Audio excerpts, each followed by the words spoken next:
Il 5-6 aprile in Fiera ad Udine arriva la Fiera del Tempo Libero Alpe Adria, il salone del tempo libero, divertimento e outdoor. Viaggi, camper, campeggio, biciclette, accessori. Con lo stesso biglietto Mantra, la Fiera del Benessere, My Fantastic Pets e mongolfiere in volo vincolato. Fiera del Tempo Libero Alpe Adria, 5-6 aprile, Fiera di Udine. Riduzione su fieradeltempoliberoalpeadria.it.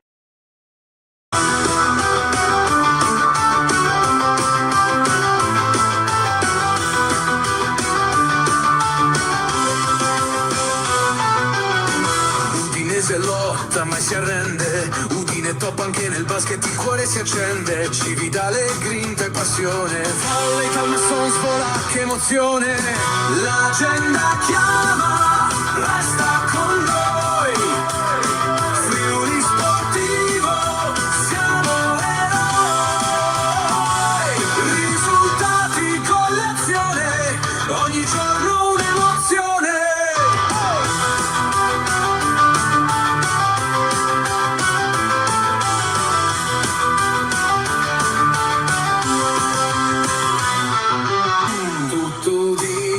Se siamo con te.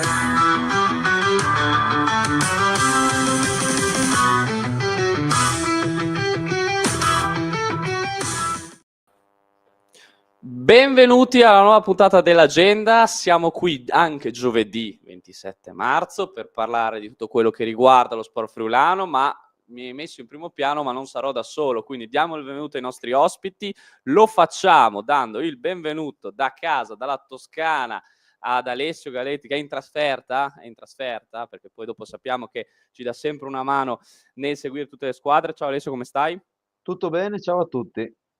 E lo facciamo con Stefania. Ciao Stefania, come stai? Ciao a tutti, tutto bene? Allora, parliamo di tante cose, perché è successo sempre qualcosa da raccontare, qualcosa di importante, in tre sport diversi, quindi dobbiamo andare un attimo ad analizzare bene quello che è successo. Partiamo ovviamente dal calcio, partiamo ovviamente dall'Udinese e il tema è più o meno sempre quello, cioè come sta Toven. No, sappiamo che è alle prese, no, con questo problema, la fascite plantare, un problema fastidioso, rognoso, no?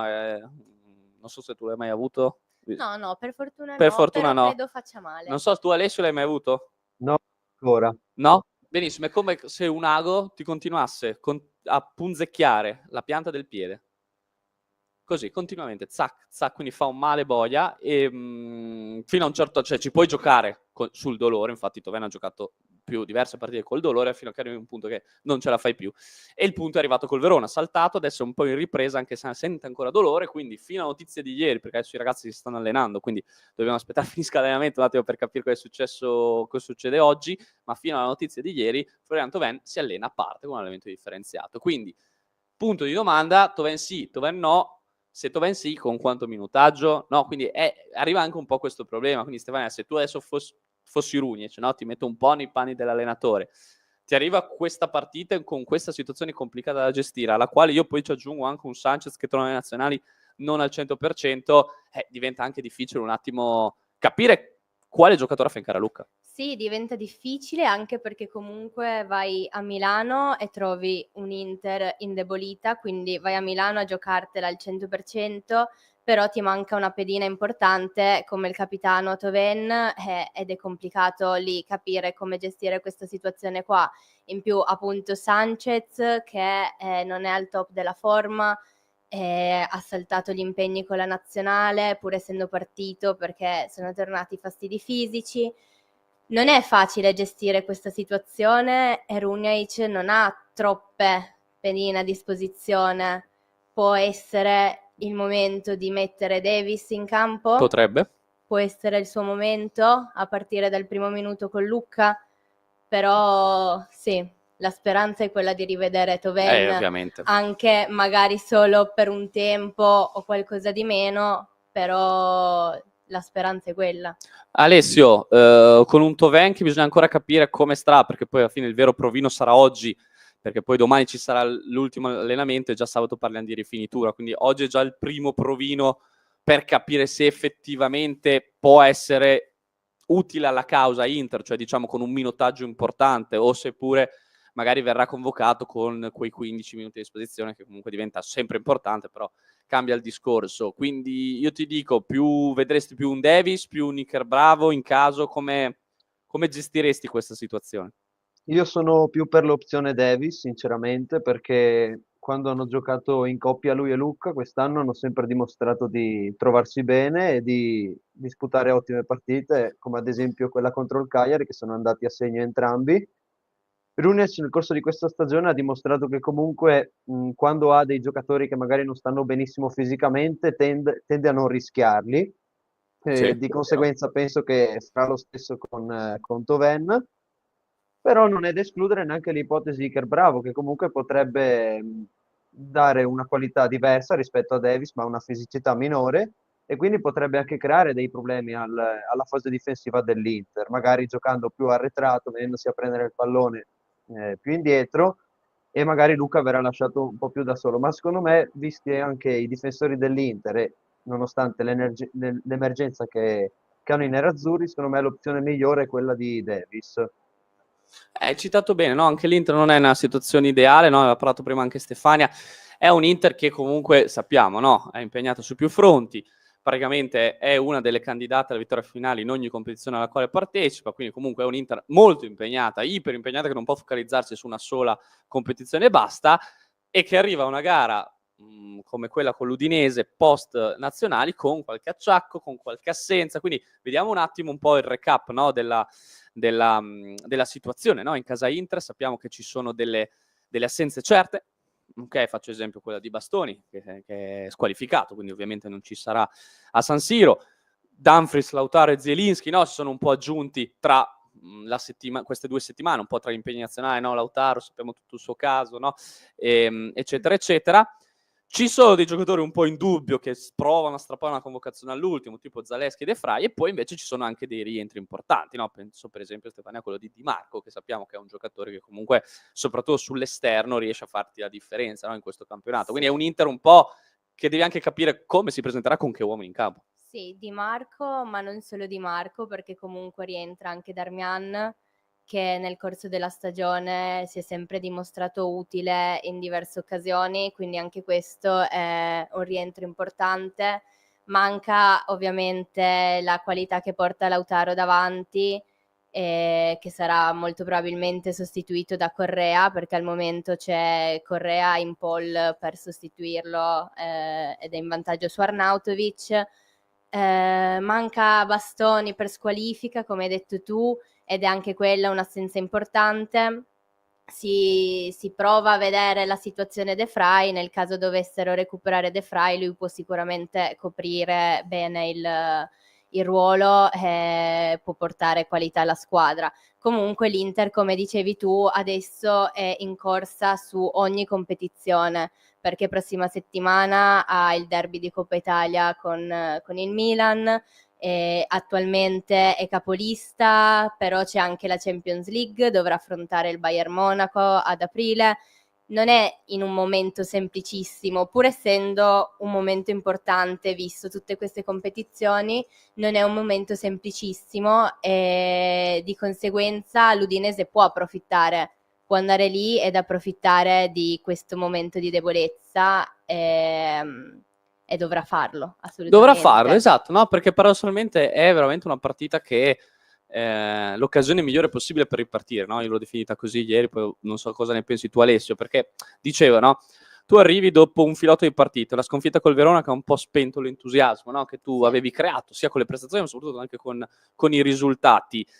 2 settimane di pausa che quindi ti fanno ancora di più pensare a quella sconfitta col Verona, ma cavolo, che peccato, la sconfitta col Verona, no? Se invece avessi giocato 2 o 3 giorni dopo, avessi avuto la possibilità di ripartire, no? Di dimenticare. Invece così ci hai tanto pensato, ti arriva un avversario che è l'Inter, che paradossalmente ha tutti i favori del pronostico, quindi vai proprio a San Siro senza nulla da perdere, con quella leggerezza che forse ti può permettere di riscattarti, no? Subito, no? Secondo me è anche l'occasione migliore, al di là delle assenze dell'Inter, proprio affrontare l'Inter dopo la sosta, forse non dico l'avversario migliore, però è una delle partite più facili anche da preparare per lo stesso Riunic, perché andare a Lecce, a giocare con Lecce era molto più complicato secondo me. Non so cosa ne pensi tu, Alessio.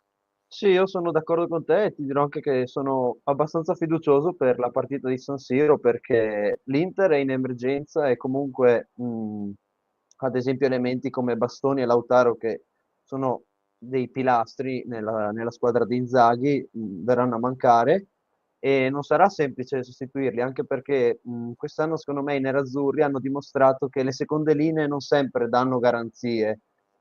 E quindi, ad esempio, un Correa o un Arnautovic o un Taremi davanti al fianco di Thuram è sicuramente diverso di avere Lautaro. E, l'Udinese appunto arriva con appunto la testa libera perché non si gioca praticamente niente a livello di obiettivi e quindi deve Perché disputare delle no? prestazioni. Sì, possiamo sognare, certo, però essendo realisti, insomma, non ci giochiamo tanto. Mi Però piace che tu sei del filone di quelli che ormai hanno gettato la spugna, ma non ci ho, sta, ci sta. Io sono un non ho ancora inguaribile gettato la romantico, Ma è spugna. lecito è sognare, lecito dai. sognare, io ci credo sempre, esatto. No, beh, No, comunque sicuramente sì. andare a fare un risultato importante a San Siro, ma più che un risultato, secondo me è una prestazione importante, perché bisogna reagire nel modo giusto alla sconfitta casalinga contro il Verona, che è stata dura e ha fatto male. E secondo me, Toven o meno, l'importante è che la squadra riesca a giocare con coraggio e con personalità, come ha già dimostrato nel corso di questa stagione, come ad esempio contro l'Atalanta, contro il Napoli, ad esempio, che forse meritava qualcosina in più. E dico anche che questa stagione comunque l'Udinese ha battuto solamente una big, che è stata la Lazio alla seconda giornata, e quindi c'è da dire che forse sarebbe anche ora di provare a fare uno sgambetto a qualche big. Sì, sì, ci può stare, ma è l'Udinese che è stata già capace, no, quest'anno di fare grandi prestazioni contro grandi squadre, anzi molte volte si esalta, no? Abbiamo Sì. visto per esempio la partita con la Lazio, c'è tu Alessio, penso quella al Maradona col Napoli, no? Quando paradossalmente giochi con anche la testa libera e con lo stimolo di metterti in mostra in anche un palcoscenico importante, perché andare a giocare a San Siro è una cosa che per un calciatore penso sia una delle emozioni più belle, no? che puoi sperimentare qua in Serie A, no? Quindi anche quello molto importante. È anche molto importante che questo Inter Udinese non sarà solo una partita che si farà sul campo, ecco, diciamo così, no, è una partita che si farà anche fuori dal campo, no? Quindi la prendo molto larga, poi entriamo nello specifico, però sono state ufficializzate, no? nella giornata di ieri, le finestre, no? Questa finestra di mercato aggiuntiva, no? che è stata creata, no? disegnata in particolare per le squadre che giocheranno il mondiale per club, quindi tra queste anche l'Inter, ma c'è per esempio la Juventus, come vedete in foto, ma anche tante altre, non solo italiane ovviamente, ed è questa finestra che praticamente durerà 10 giorni, molto breve, molto intensa, dall'1 al 10 giugno, dove le squadre avranno la possibilità di fare qualche ritocchino alla rosa, perché è chiaro che non la vai a stravolgere perché sei alla fine di una stagione, non sei all'inizio come magari il mercato di luglio che puoi costruire, quindi vai però a ritoccare, quindi magari un brutto infortunio in un ruolo importante, vai a prendere un giocatore, cioè, è più per acquistare che per vendere, no? Ed è un'occasione per queste grandi squadre, perché sappiamo che, facciamo appunto l'esempio dell'Inter, una squadra che arriverà con una marea di partite alle spalle, all'impegno molto prestigioso che è il mondiale per club, avere quei 10 giorni per andare a comprare magari quel giocatorino in più che ti può permettere poi dopo di avere un rinforzo importante per una competizione importante, è chiaro che fa tutta la differenza del mondo, no Sì, Stefania? certo, fa una grande differenza, appunto, come dicevi te, perché arrivi da una stagione intera, arrivi con le fatiche di non solo il campionato, ma anche le altre competizioni, e poter perfezionare un attimino la tua rosa è una grande occasione. Quindi questa finestra aggiuntiva potrebbe portare qualche colpo. Potrebbe portare qualche colpo e voi mi dite, ma perché? Ci chiederanno da casa, ma perché ne state parlando? Perché ovviamente nella lista della spesa della maggior parte delle squadre, in particolare di quelle italiane che parteciperanno al Mondiale per club, ci sono diversi giocatori dell'Udinese.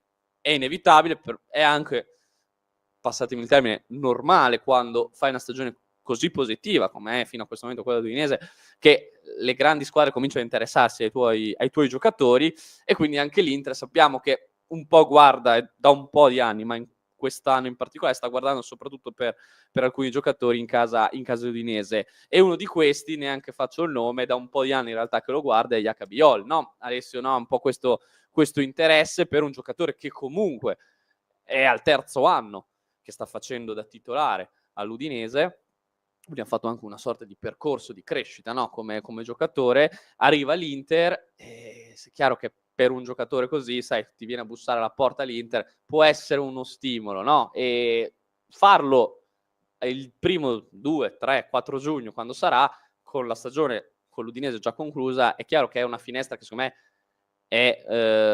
penalizza le squadre che non partecipano, cioè penalizza un sacco le squadre che non partecipano al mondiale per club, mentre valorizza un sacco un Inter, perché un Inter si può permettere di andare a bussare alla porta di Biol e dirgli: senti Biol, tu ormai la stagione con l'Udinese l'hai finita, non hai più nulla da chiedere a loro, vieni da noi un mese prima rispetto al solito, e anzi ti diamo già la possibilità di giocare al mondiale per club. È chiaro che un giocatore lo convinci molto di più così, no Alessio? Ti ho fatto l'esempio di Biol, Solé, Luca, eccetera eccetera, però Biol, visto che parlavamo di Inter Udinese, è un po' quello più attenzionato.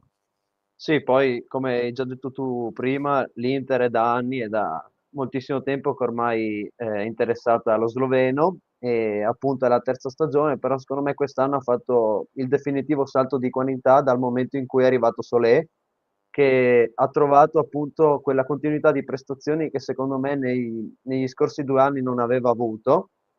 E poi sì, sulla breve finestra di mercato di giugno concordo con te sul fatto che avvantaggia le squadre che partecipano, perché magari hanno fretta di arrivare al trasferimento, all'acquisto di un giocatore come può essere Biol, come possono essere molti altri, e di conseguenza magari le richieste della società, cioè la società che vuole acquistare, cerca di concludere la trattativa nel più breve tempo possibile, e sappiamo che la volontà del giocatore nella maggior parte delle volte fa la differenza, e questo potrebbe essere appunto uno svantaggio in questo caso per l'Udinese, perché se magari Biol ha la volontà di andare in un club più blasonato, non dico che l'Udinese sia quasi costretta ad accettare le richieste dell'Inter, però sicuramente deve saper gestire la situazione, ecco.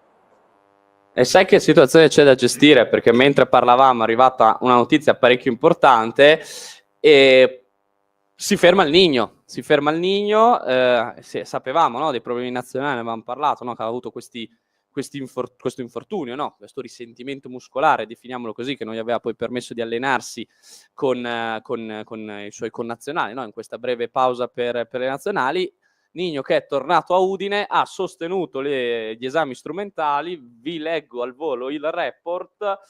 Udinese Calcio comunica che Alexis Sanchez ha riportato durante l'impegno con la propria nazionale un trauma distrattivo al soleo del polpaccio sinistro. Il calciatore sarà valutato nelle prossime settimane dallo staff sanitario. Questo cosa vuol dire? Che è un po' la notizia di oggi, quindi cambiamo completamente l'agenda, ma il bello dell'agenda è questo, che si fa durante la giornata, quindi le notizie arrivano così. Alexis Sanchez, ripetiamo, sapevamo, no, che è arrivato acciaccato dagli impegni con il Cile, ha sostenuto gli esami e ha riportato un trauma distrattivo al soleo del polpaccio sinistro. Questo cosa vuol dire? Brevemente, per dare un po' di tempi di recupero, parliamo di almeno due settimane, ok?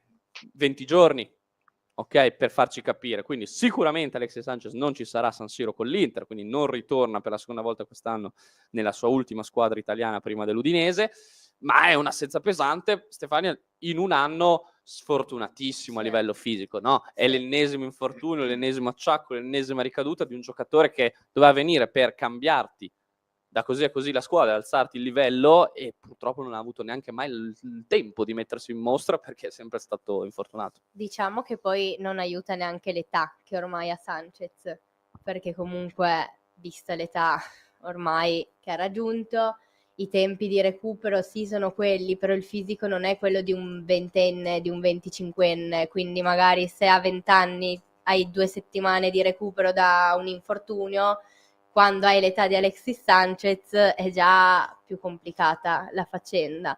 In questa stagione non ha avuto modo di mettersi in mostra, i minuti che ha fatto comunque non hanno fatto vedere il Nigno a cui tutti erano abituati, però c'era anche un po' da aspettarselo in parte. Certo. C'era da aspettarselo perché comunque non è il Nigno che era arrivato a Udine. Sì, non è più quello di 10 anni 10 fa, dai, anni quello è fa, ovvio. ecco. Però ti aspettavi comunque un giocatore che anche solo per esperienza, carisma, cosa che sta facendo, perché sta facendo tanto il Nigno l'uomo spogliatoio, però non riesce a fare il Nigno in campo, perché No, non ce la purtroppo fa, non riesce a fare il partito Nigno. male, no? Sì, è proprio partita male la stagione e magari perdi anche fiducia, no, nel tempo, perché quando ti trovi in questa situazione qua in cui vuoi mostrare la tua qualità, vuoi dimostrare chi sei, che sei Alexis Sanchez, e poi quando ci provi, te ne succede una dietro l'altra, perdi anche un po' di fiducia, anche se provi in ogni modo a non perderla, è normale buttarsi un attimo giù. E questa stagione qua, sì, non è stata per niente semplice per lui e continua a non esserlo, No, visto l'ultima notizia. e ci avviciniamo alla fine, però purtroppo, cioè quello è il problema, Eh. no? Ci aspettavamo tutti con grande ansia il ritorno del Nigno, il Nigno. Questo ritorno Siamo a fine non marzo c'è. e ci avviciniamo alla fine del campionato che il Nigno non ha neanche mai giocato con regolarità quest'anno, no? È anche un po' questa, forse ecco, se dobbiamo trovare adesso una pecca, no? Quest'anno, della stagione dell'Udinese, era l'anno di ripartenza dopo l'anno più buio degli ultimi 30 anni, con quasi la Serie B sfilata a Frosinone, ritorna al Nigno, quindi tutto romantico, nostalgico, l'unica pecca perché la squadra va bene, funziona, l'allenatore c'è, i giocatori crescono, ci sono tanti giocatori interessanti Udinese, l'unica pecca appunto proprio il Nigno, che doveva essere in realtà la punta di diamante di questa stagione. Per noi inguaribili romantici soprattutto. Per noi inguaribili romantici ancora di più, esatto. Sì, quello di Sanchez sembra veramente essere un calvario veramente infinito, perché nei primi mesi della stagione è stato costretto a stare fuori. Poi ha avuto qualche possibilità, però c'è anche da essere sinceri e dire che non l'ha sfruttata come tutti noi tifosi ci aspettavamo. E quindi adesso rischia anche con questo ulteriore problema al polpaccio di, non dico concludere la stagione anzitempo, però rischia di non avere neanche la possibilità di giocarsi le sue chance da qua fino a fine stagione. E come ha detto Gianluca Nani negli scorsi giorni, comunque con Sanchez a fine stagione si siederanno e parleranno, e nell'eventualità che il cileno non riuscisse più ad essere messo in campo anche nelle ultime partite, diciamo che inizia pian piano, secondo me, a delinearsi il suo futuro anche. Cioè le lanci così, in bomba, Sì, mi sganci la questa- bomba così, non ero pronto, io volevo parlare di infortunio, Io nemmeno ero ma pronta, Alessio mi sgancia la sinceramente. bomba di mercato. No, in effetti no, è vero, per carità, è vero quello che dici, cioè nel senso, facciamo chiarezza, no, come hai detto molto bene tu, ci sarà un incontro di confronto, lo definiamo così, no? Quello che verrà fatto probabilmente a bocce ferme, quindi a fine campionato, no? Tra la dirigenza, la proprietà, in particolare Gino, che sappiamo che è amico di Sanchez, e lo stesso Nigno, un attimo anche per confrontarsi, per capire, no? Perché l'intenzione di entrambi è continuare assieme, però bisogna capire come continuare assieme, no? Sappiamo che Sanchez è arrivato qui con l'obiettivo di riportare l'Udinese in Europa, cioè non è arrivato qua per fare la passerella finale, salutare tutti. Sappiamo è un animale competitivo come giocatore, no? Anzi, lui quest'anno ha sofferto anche tanto il fatto che quando era rientrato Rooney ce lo gestiva, quindi gli faceva giocare magari 20 minuti, 30 minuti, perché non aveva la condizione per giocare 90 minuti sempre. E lui questa cosa la soffriva, perché ovviamente è uno che vorrebbe giocare sempre, no? Nonostante l'età, no? Però i campioni sono così, giusto per fare una cheat a lui, no? Quindi per quello, no? Ed è stato chiaro che bisognerà capire, no? Perché anche lo stesso Sanchez magari deve anche fare una riflessione personale, no? Per capire, cioè ha senso che stia qui a fare, tra virgolette, quello che gioca gli ultimi 15 minuti, o mi conviene chiudere bene la mia carriera però giocando? Oppure dire, guarda, mi ha dato tanto questa società, è giusto che io concluda dando tanto a questa società, quindi magari non sarò più il protagonista principale, che magari do questo compito, e quest'anno c'è la Toven, ma divento quel giocatore, quell'uomo spogliatoio che dà quel qualcosa in più, e anzi sono l'unico che vi può spiegare come arrivare in Europa. Sì. Perché quando ero a Udine lo facevo ogni anno, quindi sono l'unico che vi può aiutare in questo obiettivo. Quindi bisognerà anche capire questo. È chiaro che l'intenzione della società è avere Sanchez, no? e l'obiettivo è quello, e anzi non ci sono problemi per quanto riguarda il continuare un percorso con un giocatore che, ricordiamolo, ha ancora poi un anno di contratto, quindi ha firmato un biennale, quindi è chiaro che non c'è nessuno, non è in scadenza, capito? Quindi si devono fare discorsi di prolungamento, un giocatore che comunque dal punto di vista contrattuale è ancora dell'Udinese anche il prossimo anno, e probabilmente sarà così, perché, come diceva molto bene Alessio, avere Sanchez, non so cosa ne pensate voi due, ma secondo me, condivido con Nani, avere Sanchez non è un problema, è un'opportunità. Sì, beh, ma comunque Sanchez ti porta tanta esperienza in squadra, nel senso, lui nella sua carriera ha fatto diverse cose, cioè ha giocato l'Europa League, ha giocato la Champions League, Ha giocato con un Messi, non so se lo conosci. no, Ah, ok. non so chi sia. Comunque ha anche vinto uno scudetto con l'Inter sempre. Quindi sì, alla fine a livello di esperienza Sanchez può portarti tanto. A livello fisico in questa stagione non è riuscito a portarti quello che speravi. Adesso bisogna capire come può andare la prossima stagione, però è tutto un vedere. Sì, vedremo. Si dice in Friuli, no? Che l'è tutto un veri, ecco. Ecco, esatto. No, hai detto, l'hai spiegato meglio di così, non potevi spiegarlo, ma è giusto, in effetti, quindi restiamo sul presente, no? E il presente ci fa capire che, sì, non c'è Thauvin, vediamo se ci sarà il provino e capiremo un po' se sarà a disposizione. Una cosa è certa, non c'è Sanchez. Non ci sarà Sanchez contro l'Inter, e probabilmente non ci sarà neanche quelle per le partite successive, che da una parte, per fortuna che quest'anno l'Udinese ha una profondità di rosa tale che quest'anno, per esempio, l'assenza di Sanchez non si è sentita. Sì, perché l'altro anno, faccio un esempio con un giocatore sempre acciaccato simile a lui, che era il Tucu Pereira, che era acciaccato 2 partite sì e le altre 2 pure, e la sua assenza si sentiva ogni volta vedevi il Tucu a mezzo servizio e lo si notava in campo. La fortuna e la bravura in realtà della società quest'anno è di aver allestito una squadra profonda, e quindi tu praticamente quest'anno hai avuto un Sanchez a 1/10 di servizio, perché neanche a metà servizio, a 1/10 di servizio, e la squadra non ne ha risentito come in realtà avrebbe dovuto. E questo è anche un grande merito, no? E può essere, quindi di conseguenza si apre lo scenario di un'occasione per un Iker Bravo o un Davis, no? Perché sono giocatori che magari io farei giocare Iker Bravo, però vediamo, no? E si apre un po' l'occasione anche per loro, perché quando ti manca Sanchez, che è chiaro che se Sanchez sta bene gioca lui, non ci sono discussioni, e con un Thauvin così vai a giocare una partita in cui l'allenatore Rooney ci si può anche permettere di sperimentare, qual è l'occasione migliore per lanciare un giovane, lanciare Iker Bravo. Io credo farà giocare Davis, ma io lancerei Iker Bravo, non so cosa ne pensate voi. Sì, potrebbe anche pensare di lanciare Bravo. Io sinceramente farei giocare Davis. Ok. Sinceramente. Sinceramente. Sono pro Davis. Ok. Se devo espormi, mi espongo, io sono pro Davis, quindi farei giocare lui. Però è un'occasione per Bravo, questo non si nega assolutamente. Poi deciderà Rooney. Diciamo che ha ancora un po' di ore a disposizione per pensarci, e dovrà decidere molto bene anche ritornando un po' a quello che dicevamo prima, no? Abbiamo fatto un attimo questa parentesi più che doverosa, perché purtroppo lo temevamo, no? Che il Nigno ritornasse alla nazionale con qualche problema, e le brutte notizie sono appunto, ripetiamo perché magari si è collegato solo adesso, un trauma distrattivo al solio del polpaccio sinistro, quindi ne avrà per un po'.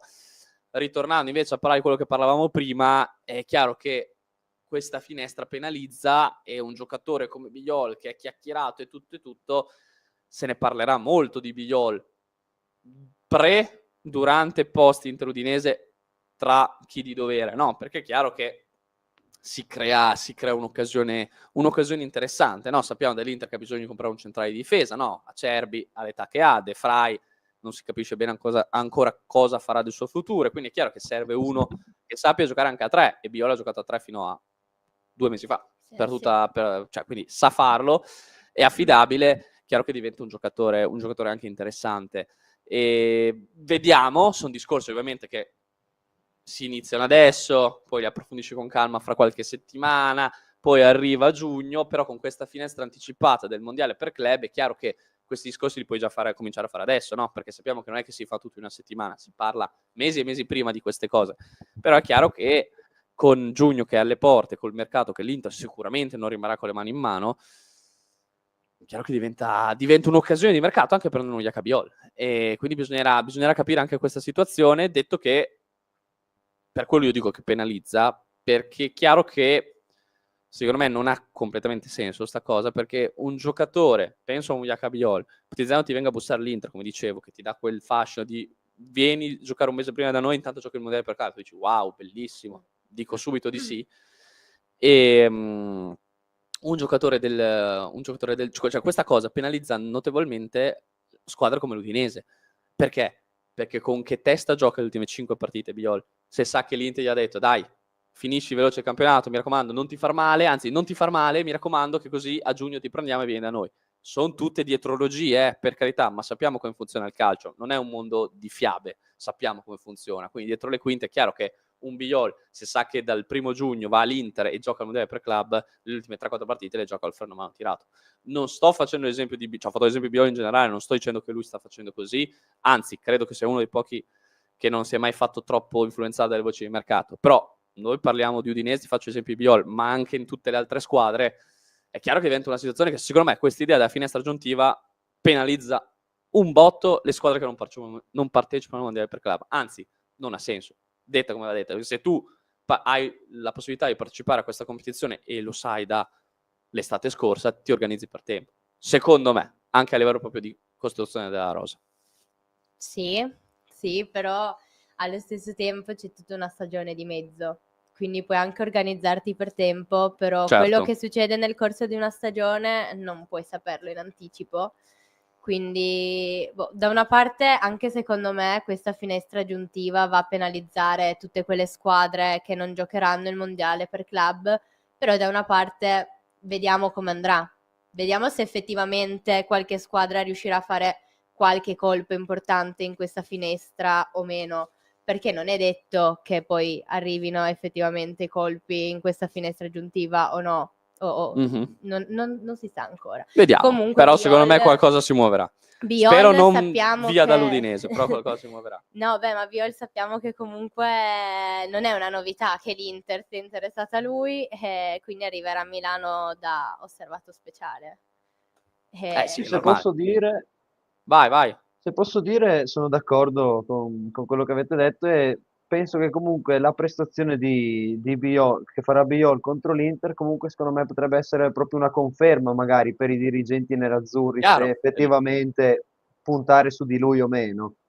Poi tornando al discorso tuo che dicevi prima sul fatto che nel caso questa ipotesi dovesse prendere piega, alla fine i giocatori sono esseri umani come noi ed è impossibile che non ci pensino, ad esempio, le ultime partite al fatto che qualche settimana dopo andranno a giocare il mondiale per club o firmeranno per una squadra più blasonata. Quindi sono d'accordo anche sul fatto che Biole è sempre stato un professionista e lo ha sempre dimostrato, però è anche, secondo me, è giusto sottolineare che il pensiero gira per la testa e non è che può farne a meno.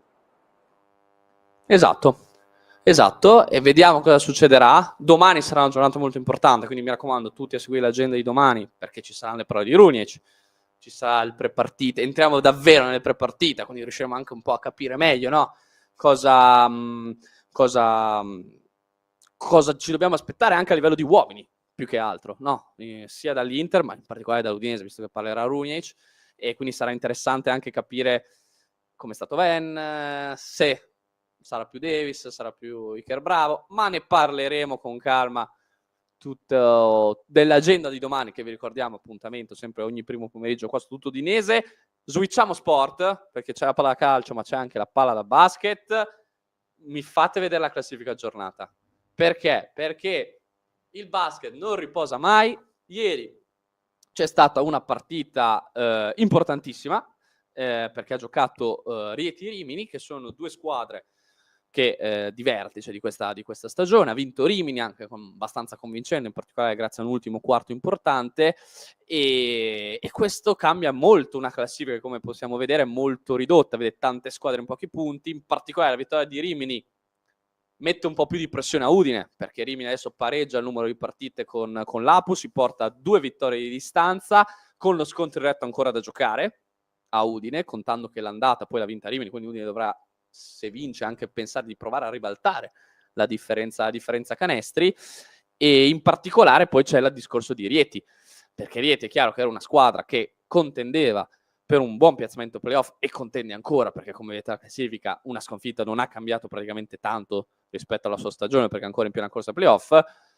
Un grazie magari lo dirà Cividale a Rimini, no? Mentre Udine sperava vincesse Rieti, Cividale magari è più contenta che abbia vinto Rimini, perché è chiaro che Rieti si ferma e praticamente arriva a pari punti con Cividale, quindi è un'occasione in più per cercare anche per gli stessi Eagles di prendere un piazzamento. No, Alessio, questo campionato quanto è equilibrato, no? È un campionato super equilibrato, un campionato che questa partita ci ha fatto capire che veramente si giocherà fino alla fine, sia Udine per la promozione diretta, ma soprattutto anche Cividale.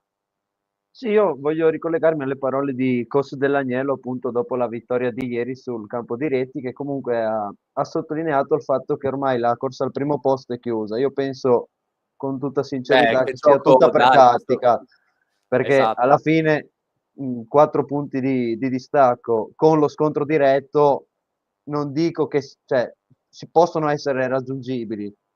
E comunque l'Apu ha dimostrato di essere fino ad ora la squadra più costante di questo campionato e quindi io rimango dell'idea che il suo destino è tutto nelle sue mani. Mentre il discorso cambia per la Web Cividale che non sta vivendo il miglior periodo, anzi dopo una prima parte di stagione secondo me strepitosa dove era arrivata anche a giocarsi le prime posizioni, le 6 sconfitte nelle ultime 8 partite si stanno facendo sentire sul peso della classifica, infatti la squadra di Coach Pilastrini è scivolata al 9° posto, ma ha subito la possibilità diciamo, di recuperare punti e posizioni con 3 scontri diretti che sono di fondamentale importanza, sia perché arrivano in un periodo... Vediamo un attimo le partite, no? Perché è chiaro che è un calendario, tanto che dicevi, continua, che sia per Udine, per la corsa al primo posto, ma anche per Cividale, per cercare di ottenere il miglior piazzamento possibile ai playoff, ovviamente, anzi, prima di entrarci, poi ottenere il miglior piazzamento possibile. È chiaro che questo mese di aprile è cruciale, vista anche gli scontri diretti, no, Alessio? Esatto. Parlando appunto per la Cividale, i prossimi 3 sono partite importantissime perché affronterà le trasferte di Brindisi e di Bologna e poi ospiterà Milano al Palagesteco. Quindi secondo me alla fine di queste 3 partite si potrà tirare diciamo, un primo bilancio su quello che sarà la posizione finale di Cividale. Mentre per quanto riguarda l'Apu, comunque ha la partita molto sentita e molto difficile in casa contro il Bologna, tanto che la risposta del Carnera è arrivata dopo pochissime ore, infatti è sold out per la partita di domenica. E secondo me la partita fondamentale invece per Cividale sarà quella proprio di Brindisi, perché sarà la prima partita della 34esima giornata, quindi ottenere un risultato positivo potrebbe anche voler dire mettere pressione sulle altre e soprattutto per se stessa perché ha bisogno di ritrovare quella fiducia e quella condizione fisica e mentale che diciamo in queste ultime partite è un po' venuta a mancare. Esatto, è un po' quello, no? Anche interessante la cosa che hai detto, mettere pressione, no? Perché è chiaro che se tu giochi con Brindisi, no? Riguardiamo un attimo la classifica, vinci, ti porti a 40 e quindi dopo tutte le altre sono obbligate a rispondere in qualche modo, no? Una cosa che però bellissima è che veramente parliamo di una marea di finali. Cioè, la cosa stupenda di questo campionato, che io ripeto, per personale, è il più bello che sto seguendo degli ultimi 10 anni, perché non mi ricordo uno così equilibrato, è che tutte possono battere chiunque e secondo me, rivedendo un attimo il calendario, le 2 sfide più difficili di Udine e Cividale saranno quelle con 100. Te la butto lì, Alessio. Perché sono veramente 2 partite che paradossalmente hai anche un calo, hai anche una questione di energia. Guardate per esempio il calendario di Udine che gioca domenica, mercoledì e domenica di nuovo. È chiaro che dopo 2 trasferte di fila vai a giocare a 100, ti arriva un po' un momento anche di flessione, anche semplicemente di energie mentali che non sono più come prima. E quindi è chiaro che non è facile e sono le 2 partite più difficili, sia di Udine che di Cividale, quelle con 100 secondo me. Sì, anche perché alla fine magari rischi di affrontare proprio la partita con 100, con meno anche motivazioni, con meno concentrazione, quindi rischi di cadere nella trappola. Poi hai detto benissimo tu che questo campionato sta dimostrando che tutti possono battere chiunque. E tornando alla web Cividale, comunque secondo me affrontare appunto questi scontri diretti sarà un bene, perché la squadra di Pilastrini quest'anno ha anche dimostrato comunque di essere una mazzagrandi, diciamo, ha ottenuto diverse vittorie contro squadre che magari erano favorite e basti pensare ad esempio alla vittoria a Rimini o Sì. anche le vittorie casalinghe contro Cantù o Pesaro anche. Quindi sì, secondo me appunto per la web sarà veramente fondamentale ottenere almeno secondo me 2 vittorie su 3 nei prossimi impegni. Switchiamo, visto che ci avviciniamo alla conclusione, andiamo con l'ultimo sport, che è la pallavolo. E voi direte, come la pallavolo? Sì, la pallavolo, perché se da una parte, parlando del femminile, la CDA Volley Talmassons ha concluso la sua stagione già da un po', in realtà, già da una ventina di giorni, no? Dopo il termine della regular season che purtroppo ha sancito la retrocessione in A2, c'è invece una squadra al maschile che in A2 c'è, ma non ci vuole più neanche tanto stare, no? Che è la Tinet Prata di Pordenone, che si è presentata ai playoff, si è qualificata ai playoff da prima della classe, arrivando prima nella regular season, quindi arriva, supera, cioè direttamente va alla fase successiva, già partita dalle semifinali, quindi supera il primo impegno che è quello dei quarti di finale, che adesso si stanno giocando, vedremo se sarà Cuneo probabilmente, visto il risultato dell'andata, poi domenica sapremo chi sarà l'avversaria della Tinet, però che arriva già in semifinale, arriva in pompa magna, arriva con grande entusiasmo, però non bisogna in questo momento perdere il focus, perdere l'energia, e quindi organizzato venerdì, quindi domani, un allenamento con Padova, no? Che è una delle più belle realtà, secondo me, quest'anno della pallavolo maschile di Serie 1, e quindi anche già un po' provare ad assaggiare quella delle categorie superiori, no? Provare un po', Stefania, ad assaggiare quel livello lì e soprattutto rimanere allenati per un grande impegno, perché è chiaro che è una squadra che dopo tanti anni che ci è andata vicino, quest'anno veramente ha tra le mani la possibilità veramente di fare il grande salto. Sì, sì, come dicevi tu, una buona occasione per assaggiare quella categoria lì, per fare minutaggio a livello di allenamento, appunto in occasione di una grande sfida Sì. che li attende, e chissà che arriverà il grande salto. Speriamo, guarda, Sì. speriamo, perché dopo la retrocessione, no, del Volley Talmassons, delle ragazze, delle Pink Panthers, che Alessio ha anche avuto modo di seguire molto bene, essendo di Latisana, tu sei stato spesso anche al palazzetto, è un gran peccato perché era una bella realtà, però avere un'altra realtà friulana nella massima serie a pallavolo, questa volta maschile, non femminile, con, comunque ricordiamo, le ragazze che sicuramente avranno il coltello tra i denti per tornare subito in Serie 1 la prossima stagione, però avere ancora una squadra in Serie 1 di pallavolo in Friuli sarebbe veramente un bel risultato proprio per tutto il movimento, no? Perché vuol dire che è un movimento che sta crescendo e sta veramente cominciando a presentarsi un po' con le spalle larghe, no? Sì. Di fronte magari a altre regioni che hanno dei fondi, degli investimenti, dei mezzi, anche delle strutture molto superiori, a tal punto da sembrare una competizione impari, no? Invece comunque già quest'anno la CDA Volley Talmassons alla penultima giornata è stata aritmeticamente retrocessa, quindi vuol dire che ha lottato fino alla fine, nonostante giocasse contro Paola Egonu, Miriam Silla, cioè tutte praticamente le medagliate delle Olimpiadi, quindi fu un campionato iper competitivo. Quest'anno la Tinet Prata, al netto ovviamente questo va anche detto, di investimenti oculati, perché per fare il salto in A1 devi fare gli investimenti, ma li hanno fatti oculati. Qui va fate anche i complimenti a tutta la proprietà, ma anche al direttore generale Sturam, cioè nel senso è una bella organizzazione che adesso si presenta con una settimana di riposo, fai un allenamento congiunto giusto per tenerti allenato, però una bella settimana di riposo da super favorita per andare in A1. È veramente forse l'occasione migliore quest'anno per provare a fare questo grande salto. Ce l'auguriamo, Sì. perché così dopo Alessio va a Prato di Pordenone che non vedeva l'ora. Alessio, grazie per essere stato con noi. Grazie a voi, un saluto. Grazie a te Stefania per avermi fatto compagnia. Grazie a te. Noi vi ricordiamo, attenzione, molto importante, che l'agenda c'è tutti i giorni, dal lunedì al venerdì, il primo pomeriggio facciamo il punto, come oggi, sullo sport della provincia di Udine, ma in generale lo sport friulano, perché alla fine, come vedete, parliamo anche della Tient Prata, eccetera, eccetera.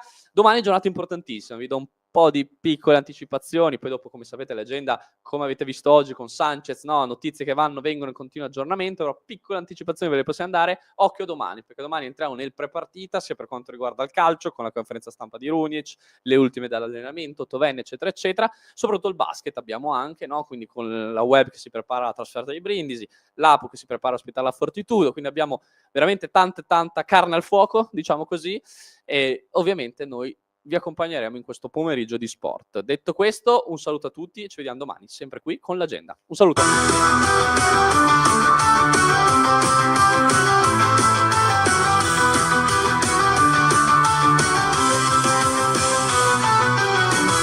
Udinese lotta mai si arrende, Udine top anche nel basket, il cuore si accende, ci vi dà le grinta e passione, Valle Calmasson svola, che emozione, l'agenda chiama, resta con noi, Friuli Sportivo, siamo eroi, risultati con l'azione, ogni giorno un'emozione.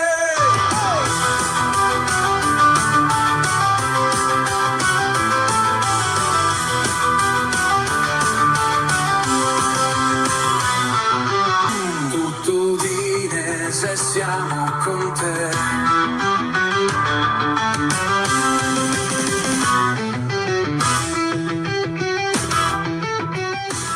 Il 5-6 aprile in Fiera ad Udine arriva la Fiera del Tempo Libero Alpe Adria, il salone del tempo libero, divertimento e outdoor. Viaggi, camper, campeggio, biciclette e accessori. Con lo stesso biglietto Mantra, la Fiera del Benessere, My Fantastic Pets e mongolfiere in volo vincolato. Fiera del Tempo Libero Alpe Adria, 5-6 aprile, Fiera di Udine. Riduzione su fieradeltempoliberoalpeadria.it.